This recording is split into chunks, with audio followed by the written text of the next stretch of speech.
বাংলাদেশের রাজনীতিতে এই মুহূর্তে সবচেয়ে আলোচিত ইস্যু রাষ্ট্রপতি নির্বাচন। কে হচ্ছেন বাংলাদেশের পরবর্তী রাষ্ট্রপতি? দেশের সর্বোচ্চ সাংবিধানিক এ পদে কে বসতে যাচ্ছেন? এ নিয়ে চলছে জোর আলোচনা। এর নেপথ্যের কারণ তত্ত্বাবধায়ক সরকার ব্যবস্থা ফেরা। ফলে নির্বাচনকালীন সময়ে রাষ্ট্রপতির ভূমিকা বেড়ে গেছে বহুগুণে। সব মিলিয়ে তাই অন্য যে কোনো সময়ের তুলনায় পদটির গুরুত্ব এখন অনেক বেশি। রাষ্ট্রপতির হাতে আসলে কতটা ক্ষমতা, তিনি কি করতে পারেন, কি করতে পারেন না, চলুন সেটাই জেনে আসি। সঙ্গে আছি আমি বর্ণা দাস।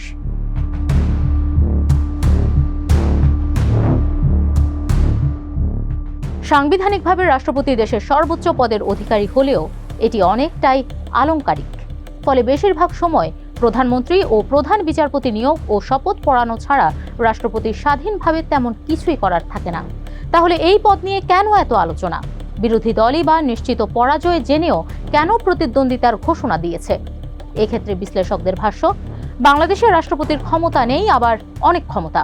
কারণ স্বাভাবিক সময়ে রাষ্ট্রপতির তেমন ক্ষমতা না থাকলেও আপৎকালীন পরিস্থিতি কিংবা নির্বাচনের সময়টাতে রাষ্ট্রপতি হয়ে উঠতে পারেন ক্ষমতার মূল উৎস।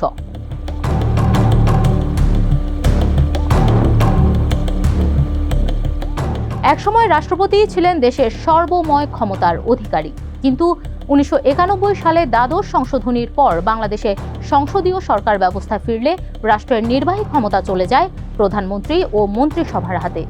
রাষ্ট্রপতি হয়ে যান রাষ্ট্রের প্রধান। সংবিধানের 48 এর 3 অনুচ্ছেদ অনুযায়ী রাষ্ট্রপতি কেবল প্রধানমন্ত্রী এবং প্রধান বিচারপতি নিয়োগের কাজটি সম্পূর্ণ স্বাধীনভাবে করতে পারেন।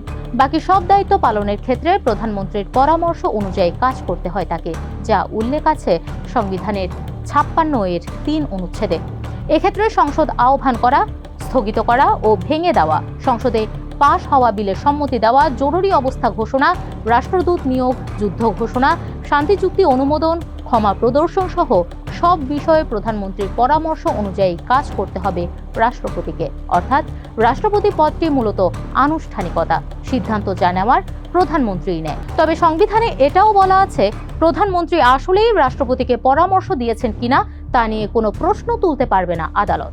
আর এই কারণেই মূলত নিজের পছন্দের ব্যক্তিকে রাষ্ট্রপতি হিসেবে নিয়োগ দেন প্রধানমন্ত্রী। তবে বিশেষ পরিস্থিতিতে এই ক্ষমতাহীন ব্যক্তিটি আবার হয়ে ওঠেন সর্বময় ক্ষমতার অধিকারী।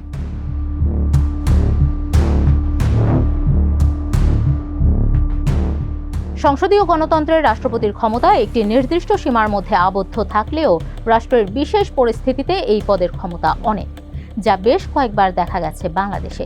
এছাড়াও রাষ্ট্রপতির পেছনে যদি কোনো বিশেষ শক্তি বা আন্তর্জাতিক সমর্থন থাকে, তাহলে তার ভূমিকা বিশেষভাবে তাৎপর্যপূর্ণ হয়ে উঠতে পারে। তিনি তখন চাইলে সেনা সমর্থিত সরকার আনতে পারেন, জরুরি অবস্থা জারি কিংবা সংসদ ভেঙে দিতে পারেন। এক্ষেত্রে সংবিধানও তাকে বিশেষ সুরক্ষা দেয়। রাষ্ট্রপতি হিসেবে দায়িত্ব পালনের জন্য তাকে কোনো জবাবদিহি করতে হয় না। এমনকি তার বিরুদ্ধে ফৌজদারি মামলা বা গ্রেফতারি পরোয়ানাও জারি করা যায় না। আর এই ক্ষমতা কেবল রাষ্ট্রপতিরই আছে, যাকে কেউ চ্যালেঞ্জ জানাতে পারে না।